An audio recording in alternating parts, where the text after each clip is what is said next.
नाही तर आता तुषार महाराज जिथं मेळ तिथंच भेळ करतात लोक. मेळ झाला की खेळच आहे बघा. मैत्री आता राहिलीच नाही. फक्त फायद्यापुरती मैत्री. फायदा झाला रे झाला की मैत्री गेली. मैत्री करता आली तर शेवटच्या श्वासापर्यंत मैत्री करता आली पाहिजे. या मैत्रीला अर्थ आहे गड्या, नाही तर त्या मैत्रीला काही अर्थ नाही. फायद्यापुरती मैत्री करू नका. बाबांच्या मुखातलं एक वाक्य बघा, संगत बड़ों के करले बड़त बड़त बढ़ जाए, गज के माथा आजा बैठे अब मन माने सो फल खाए. संगत मोठ्याची करा. गज म्हणजे माहिती, गज म्हणजे कोण? हत्ती. आणि आज म्हणजे कोण? शेळी.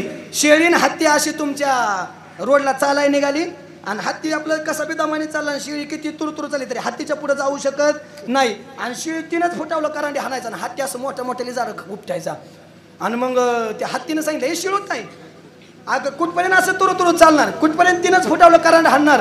अगं जरा मोठं करांड वरच जरा शेंड शेंड हाना वाटते ती. पण तू केवढा मी केवढी, मी किती खाणार आहे. ए तुझ्या संगतीत आहे ना मी, मग ये माझ्या पाठीवरती. हत्तीच दादा अरे बोलणे बोलता वाटे सोपे पण करणी करता टिंब टिंब कापे रे. बोलायचं सोपं पण तुझ्या पाठी यायचं सोपं वय. अगं मी तुझा मित्र आहे ना. मग मित्र आहे म्हणल्यावर काय झालं, काय करणार आहे. मी खाली बसतो, माझ्या सोंडेव ये, सोंडेवनं माझ्या पाठीव जा. हत्ती खाली बसला, शेळी सोंडेव गेली आणि हत्ती पाठीव गेला. शेळी पाठीव गेल्यानंतर हत्ती उभा राहिला. हत्ती किती फुटाचा आहे? 15 फुटाचा. शेळी किती फुटाची? 3 फुटाची. आता झाली किती फुटाची शेळी? 18 फुटाची. 18 फुटाची झाली. आता शेळी किती फुटावलं कारण हानीन? कमीत कमी 20 फुटावलं तरी हानीन का नाही. कुणाच्या संगतीत गेल्यामुळं? हत्तीच्या. म्हणून संगत मोठ्याची पाहिजे.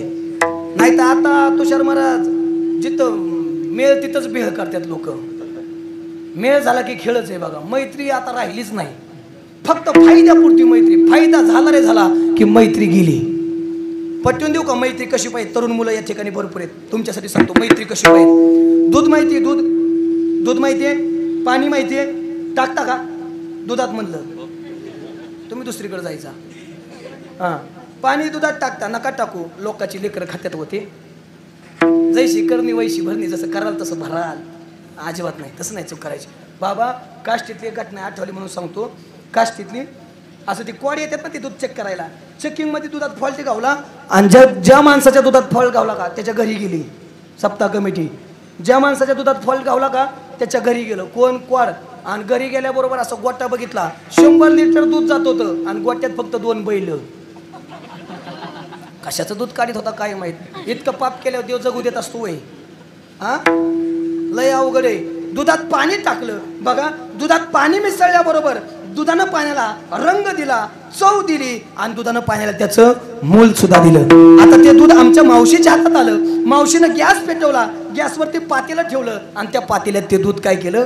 ओतलं. आता पातेलं तापायला लागलं. जसं पातेलं तापायला लागलं तसं दूध पण तापायला लागलं. आणि दूध तापायला लागल्यानंतर दूध जाळायला लागलं. आणि दुधाला जळताना बघून त्या पाण्यानं लक्षात आणलं, अरे याच्यासोबत मी आलो, याच्याशी मी मैत्री केली तर यानं मला रंग दिला, यानं मला चव दिली, यानं मला मोल दिलं. मी याच्यासाठी काय करू शकतो? मी याच्यासाठी प्राण देऊ शकतो. आणि बघा त्या पाण्याने ठरवलं दुधाला काय होऊ द्यायचं नाही. आता मी मरणार आणि वाफेच्या रूपाने आता पाणी बाहेर यायला सुरुवात करतं.